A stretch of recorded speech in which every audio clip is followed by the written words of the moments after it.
I live in Florida, and this incident happened about 3 weeks after Hurricane Irma, so not that long ago. Back in July, the ex and I had just finalized the divorce, and I moved into a gated neighborhood where every house was rented out by the same rental company/landlords. It's a very small neighborhood, with about 15 houses tops. All 15 houses are bordered around a man-made lake, with the backyards facing that lake. No one really has a fenced backyard. When you walk out your back door, you see the lake in front of you, and your neighbors' backyards on each side of you. Everyone in the neighborhood seemed very close. Someone was always hosting a family-friendly party or barbecue, or having people over to watch sports. I was, and still am, depressed about my divorce, so I never partook in these particular social gatherings. The only person I got to know was my next-door neighbor, Steve, an active Navy soldier with a huge love for guns. Steve is the true hero in this nightmare. My daughter, Alice, is 4 years old, and I get her every weekend. Alice's bedroom window faces the backyard towards the lake, and I spoil that girl to death. She truly is my everything, and I count down the days to the weekend every week just to be with her. That's why I was upset when Irma came, and I had to go almost 3 weekends without seeing her. The weekend before the storm, she was with her mom. Then obviously, the weekend of the storm, she was with her mom too. Then on top of that, the weekend after, she had to be with her mom because my power was still out. The humidity was so bad that week that I slept in my daughter's room the whole week because she has the only room with a window that faced the lake. I opened the window, exposing just the window screen, so the wind from the lake could cool the room as much as possible while I slept. Eventually the power comes back, and Alice starts visiting me again like normal. That was when the nightmares started. My daughter would complain about the singing lady, and how she didn't like her anymore. I thought maybe she was referring to one of my ex's friends, or one of the teachers at her school. Maybe there was a teacher at her school that sang to the kids that she didn't like. That Saturday night, Alice woke up in the middle of the night screaming bloody murder. I ran into her room and turned on the light and found her hiding under her covers. I asked her what was wrong, and all she could do was point into an empty corner of her room and say, "Look, look!" There was nothing there. She was acting as if she saw a ghost. After I calmed her down, she started to talk about the singing lady again. "Please tell the singing lady not to come back. Please, Daddy, make her go away." Obviously, she was having nightmares, right? I showed her there was nothing in the closet and nothing under the bed, and there was nothing to be afraid of. She calmed down and went back to sleep. I went back to my room and quickly started to fall asleep. It couldn't have been more than 20 minutes before Alice comes running into my room screaming, "She's back! She's back!" Alice absolutely refused to go back to her room, so I let her sleep with me. The next morning, Sunday morning, I took Alice out to breakfast and we stopped by Target to pick up a baby monitor. I haven't used one since her mom and I were still married, but I wanted to easily be able to hear if and when she started having these nightmares again, so I could respond quicker. After I set them up, I showed Alice how they worked to give her assurance that I could hear her and that she was safe. That night, she slept soundly and didn't make a peep all night. The following weekend, Alice had to stay with her mother again because she caught a stomach virus from one of her little friends at school. It was Saturday night, and I was sound asleep in my bed. Around 2 a.m. is when I heard it. A woman's voice humming a soft nursery rhyme through the baby monitor. The humming and soft singing got louder and clearer as the voice got closer to the monitor. I wasn't dreaming. I could hear a woman softly singing lullabies in my daughter's bedroom. I've never been so scared and dumbfounded in my life. I was feeling a mixture of pure terror and disbelief. The voice then spoke out. "Alice, sweetie, are you awake?" Adrenaline shot through my veins. I jumped out of bed and locked my bedroom door. I picked up my cell and called Steve from next door. He didn't waste a second. As soon as I got off the phone with him, I heard him storm out his back door screaming, "Don't you fucking move!" I ran outside and found him aiming his shotgun at a woman crouched outside my daughter's window. The one I had left open after Irma and never closed. Steve quickly dropped his guard when he recognized the woman. It was Jean, the neighborhood maintenance man/woman. Steve's wife came running out after him and confirmed that it was her, but Jean played dumb.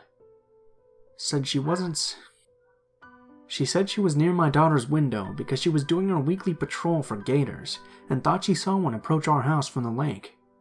Bull fucking shit. That bitch was singing, and she called out to my daughter by name. Yes, it's true that there have been a few gator spottings around the neighborhood, and yes, part of Jean's job was to patrol the lake at night every now and then, but at 2 a.m.? I obviously knew it was bullshit, and even though neither Steve or his wife called her out on it, I could tell from the look on their faces that they didn't believe her either. The next morning, I went over to Steve's house to thank him and tell him exactly what had happened. He told me Jean and her husband had been known to be a little cuckoo, but this is by far the craziest thing that's happened. Steve helped me install metal bars on Alice's window that afternoon.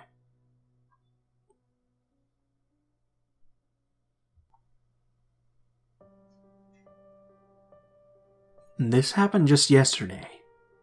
To be honest, although I read this subreddit to creep myself out, I'm not really posting this for you guys to read. I'm posting it because I need to talk about it, even if no one's listening. Because I'm still scared, and I need to let it out, and I thought this would be an appropriate place to do so. I know that I could probably have handled this better, and that there were things I should and shouldn't have done, but I don't really want to hear about it. It doesn't matter what I should have done, because it's already happened. I'm a small, very weak woman, 5'6" and 118 pounds. I'm a university student who lives with my mom. I take my city subway system to and from school, and I've never had any problems with it before. On Mondays and Wednesdays, I have a class that ends 7:15 p.m., 1915 military time. I've never been concerned about it because the route from my classroom to the train station goes through a segment of downtown that's filled with high-class hotels, so it's very well lit, and there's always police around. Not to mention that a lot of my classmates also ride the train and take the same route. But yesterday, I had to go to the bathroom after class, so by the time I got to the train station, all of my classmates had already left on their own trains. Part of me thinks that if I had just held it in, my night might have gone much smoother. I got to the train station and sat down on a bench to wait. I have these huge over-ear Bluetooth headphones, the kind that are also an accessory. Yesterday I was just using them as earmuffs. I didn't actually have any music playing. But these are quality headphones, so outside sound is still pretty muffled even with them off. I was sitting there with my headphones on, playing Pokemon on my 3DS with a bald man at the other end of the bench. Some guy walks up and wants to sit between us, so I scoot over without being asked because that's just what you do. The new guy starts talking to bald guy. I can't hear what they're saying because of the headphones. Then new guy turns and gives me this friendly pat on the back and says something to me. I pull my headphones off one ear because I thought he wanted something. The guy just kind of babbles at me. I couldn't really understand what he was saying because I don't hear very well in the first place. My standard thing for when this happens is to ask them to repeat themselves or just kind of smile and nod, which is what I did. He then finally speaks up more and asks my name, holds out his hand to shake. I say my name and go to shake his hand. Instead of shaking it, he pulls it up and kisses the back. That's when I knew that things weren't quite right. He starts asking me about myself. First about how old I am, then if I drink alcohol, then about my game and the progress Nintendo has made since putting it out. He goes on about alcohol for a while, asking how much I drink and talking about how much he drinks. The whole time he's sitting so close and leaning over me, speaking very fast and in something between a mumble and a normal speaking voice. I was really uncomfortable, and over this guy's head I was giving panic looks at bald guy. I know he saw those looks. He would meet my eyes and then look away. Creepy guy asked me some more stuff, about what train stop I go to and where I live, which I avoid answering. He mentions that he needs to get off one stop after Uptown Station, which is the station I need to get off at. For info, we were at Downtown Station. I live along the train line, and you can see my condo from Uptown Station. Literally, it's at the end of the road that Uptown Station is on, in a T formation. Between Downtown Station and Uptown Station, there are 5 other stations. The train comes, and I quickly say, "Well, this is my train. Bye, sir," and get the hell away from him and onto the train. I remember fervently hoping he wouldn't follow me. He didn't follow at first, so I didn't think he would be getting on the train. I sat down in a completely empty seat and put my bag on the seat next to me, and the train has benches with 2 seats on each bench. If I had known that he would be getting on the train, I would have sat down next to one of the women on there and pretended that I knew her. Creepy guy got on right before the train left. Before he did, the bald guy who had sat down in front of me smiled at me and said, "Don't worry, he's just a weirdo, but he's harmless." I can't tell you how pissed off I am at this fuckhead. Creepy guy might have been harmless to him, but I was terrified and looked to him for help multiple times throughout the train ride, and his bald-headed fuckwit would look me in the eye, acknowledge my fear, and then look away and make conversation with other men on the train. Now this next part, I don't really have an explanation for. I know that this was dumb, but it's like I froze up and my southern-bred manners kicked in. The guy came onto the train and started looking around for me. I froze. He spotted me, walked up, and said, "Hey, can I sit next to you?" I wanted to say no so badly, but I couldn't speak, and my body just went into autopilot and moved my bag off the seat and onto my lap. I was trapped between him and the wall of the train. His entire body was just pressed up against me. There wasn't an inch of him that wasn't pressed against my side.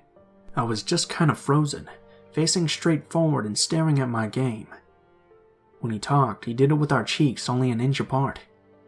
He started mumbling and chattering at me again, and I could barely understand him. He asked me about my game again, then got into weirder topics. He asked if I listened to rap music, asked if I dated black guys, if I had a boyfriend, if I had a girlfriend. He asked if I lived alone, where I lived. As we got closer and closer to my stop, I got more and more scared. I was scared that he was going to follow me home, because it's a straight shot from the station to my condo. You literally can't miss it. I was giving panicked eyes to everyone there. Men, women, people out the window, anyone who would look at me. But they all looked away, and creepy guy saw me give the looks multiple times. It's just kind of confirmation to me that he had bad intentions. If a normal, albeit weird guy who was trying to make conversation with a girl saw her making panic eyes to people, they would realize something was up and that they were being creepy. But this guy just didn't give a damn. I don't know how I can properly express how terrified I was, guys. He pulled out dozens of folded up papers out of his pocket and started sorting through them. He picked one and started writing on it, all the while mumble-chattering about racist Chinese ladies and racist bald guy. Meanwhile, my stop was coming up, and I was still panicking. My stop comes, and I stand up. He had his legs up so I couldn't get out. I very forcefully say, "Sir, this is my stop. I need to go." He scrambles up and out of my way. A billion more papers. A folded-up notebook and an unopened condom packet fell out of his pockets. I get to the door. The train comes to a stop, and my fears are proven true. He gathers up all his things and follows me out. Remember that he said the stop he needed was the one after the stop I got off at. I managed to text one-handed in my pocket and send, "Help, man follow, Uptown Station," to my mom. She doesn't reply. I managed to turn on my headphones and connect them to my phone, again one-handed in my pocket, and call her. She still doesn't answer. I'm nearly hyperventilating. I try to move fast enough to lose this guy since he's dropping his shit everywhere, but he gets himself organized and catches up to me before I reach the escalators. I've been continually calling my mom this whole time. The creepy guy follows me up the escalator and out the front gates. At this point I stop. There was no way in hell I was going to go home and show this guy where I lived. He asked me which way I was going next. I sort of lied and said that I was waiting for my mom to come pick me up. He said that he would wait with me. I tried to convince him that it would be okay for him to leave, and he insisted on staying. At this point, I pulled out my phone and was calling my mom publicly. He leans in super close again and goes, "Oh, I know her. Good-looking lady. Good-looking lady." And starts going on about how he knows my mom and how pretty and nice she is, which is bullshit. My mom is a high-class accountant who works for a massive scholarly organization, and this guy is certainly not the type of person he comes into contact with. I give up on calling my mom. He gives me the paper he had been writing on. It had, assuming it was real, his full name, email address, and all his contact information. He kept saying to call him if I wanted a job. He then pulls out another paper and pen and hands it to me, asks for all my info. I gave him a fake number and handed it back. "No, your full name too." I told him that I was sorry, but my mom wouldn't be very happy if I gave it to him. He starts trying to convince me that it would be okay. At this point, I panic and shove the paper with my fake number at him and tell him that I have to go and just literally run the fuck away, down the stairs to the street. My mom finally calls me back. Her phone had been on silent. I was terrified and kept looking behind me to see if he was still following me, because he started to when I started to run. Mom leaves the condo and runs towards the station, and we meet in the middle. I've never been so relieved to see my mom. She brought me home and kept an eye out over our shoulders for the guy.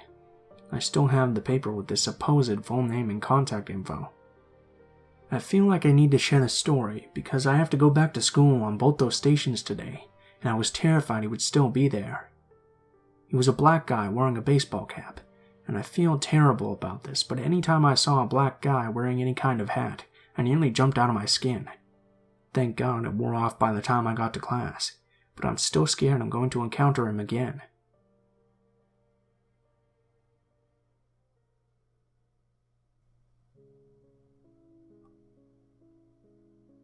After following this subreddit for a while, I always end up thinking back to a situation that happened to me in my childhood. I don't usually post anything, so I made an account just to share this story. And this happened when I was about 9. Keep in mind I was very short, still am, and was the smallest girl in my age group, so I was an easy target to say the least. When I was young, my family moved us from a third world country in Asia to a western safe country. During that time, foreigners weren't that widespread here, so in fear of being discriminated against, my parents weren't fond of asking for help, even from the police. My family was not well off, and to keep afloat, my parents had to work long hours, often leaving me home alone for a few hours after school. I had been walking home from school with my neighbor Dan, who was my age, when I noticed he kept looking behind us with a troubled expression on his face, as if something was wrong. Every time I turned around, though, I saw no one. Whenever I asked him what was up, he just dismissed it and said nothing. Thinking back on it now, I think he just didn't want to scare me. I brushed it off as Dan playing a prank on me, and we went home even though my gut was telling me something wasn't right. After about 20 minutes of being at home, I suddenly hear a loud knock on the door. This is very unusual, as no one usually visited, so to me this was already a red flag. I crept to a window that had a view of the porch and discreetly lifted the corner of the curtain to see who it was without being detected. I saw a tall man, around mid to late 20s, short hair, and he was wearing a long black coat with black pants. What scared me was his demeanor. He looked very tense, almost angry, and was glaring at the door very hard. I barely saw him blink. All the while he was constantly knocking. I watched him for a couple minutes, until it seemed like he was leaving. I immediately called my parents, and they told me to never answer the door and that it was probably a door-to-door salesperson or something. I thought that maybe they were right, until the knocking began again. Only this time, he was pounding against the door like he wanted to break it. I was so terrified. He kept pounding and pounding, and after a solid 10 minutes he shouted, "I know you're in there, little girl." I nearly lost my shit. I frantically kept calling my parents, telling them what I heard and that I think this man was going to hurt me. My parents, not wanting to get in trouble for leaving a 9-year-old home alone, didn't want to call the police, and kept telling me if I just hunkered down in the room furthest in the house and waited, he would go away. To be fair, my parents aren't horrible or uncaring. The house is built solidly, and there was no way of entering or exiting except for the heavy front door where the man was. Even the windows aren't easily accessible, but all this meant to me was that I was trapped. I remember crying so hard, and being terrified for my life, but trying to be silent, just in the off chance the man could hear me. By this point, the man kept alternating between pounding the door and staying very still and silent. I knew because I kept creeping back to the window, hoping the silence meant that he was going away, but he was always there waiting, giving that same intense, hateful stare, as if he wanted me to feel it through the door. It felt like he had been standing there for hours, but in reality this whole ordeal lasted about 20 minutes. Thankfully, after that 20 minutes, I heard nothing and couldn't see him either. Not long after that, my mom came home early to check up on me. She checked around the whole house, the surrounding area, and even asked the neighbors, but the man left no trace and no one else had seen him. The only sign he was there was a couple of scratches on the door. When Dan was questioned by the adults, he just said that he had noticed a man following us from near the school area, but the man kept his distance, so he couldn't really get a good look at him. He also wasn't sure whether it was just someone who happened to be walking the same way as us, so he didn't want to say anything to scare me. We never found out what the man wanted with me. After that, I wasn't allowed to be home alone for a long time. Instead of going home, I'd go hang out at Dan's house after school until one of my parents picked me up. As far as I know, I never saw the man again. Honestly, I wish they called the police, because after that day, I became permanently paranoid about strangers. To this day, I still get anxiety if someone knocks on my door, even if I'm expecting someone to be there.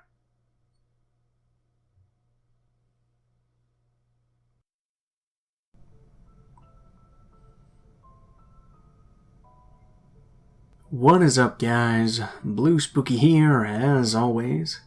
I just wanted to thank you guys so much for watching, especially if you made it this far to the end of the video. If you guys like the video, please feel free to leave a like, comment, or subscribe if you feel so inclined. If you have any feedback or suggestions for stories you'd like to see, or anything like that, be sure to leave a comment below, because I always read all of the comments. I have a pretty big update for the channel for you guys. So, as you guys probably know, things have been pretty rough lately for the YouTube horror narrator community.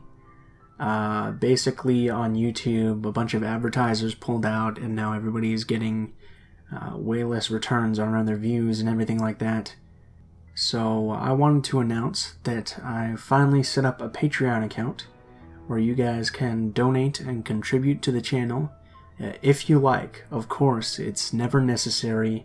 None of my content will remain necessary to be paid for or anything like that.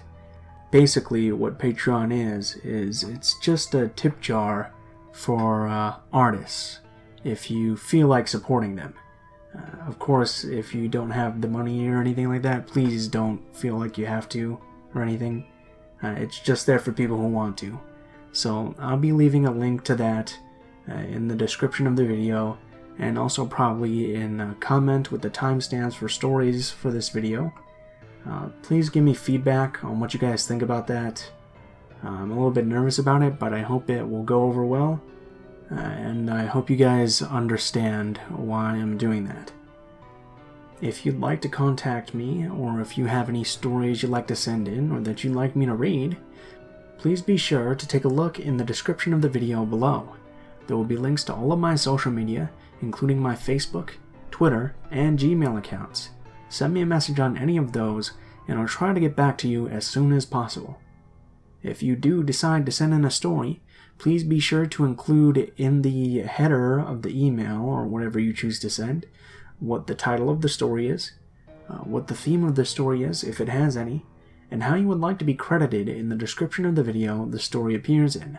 If you're curious about the music used at all in this video, the music is always in the description below, in the order which it appears in the video, and I also leave links to the artists themselves in case you like their music and would like to give them support and check out more of their work.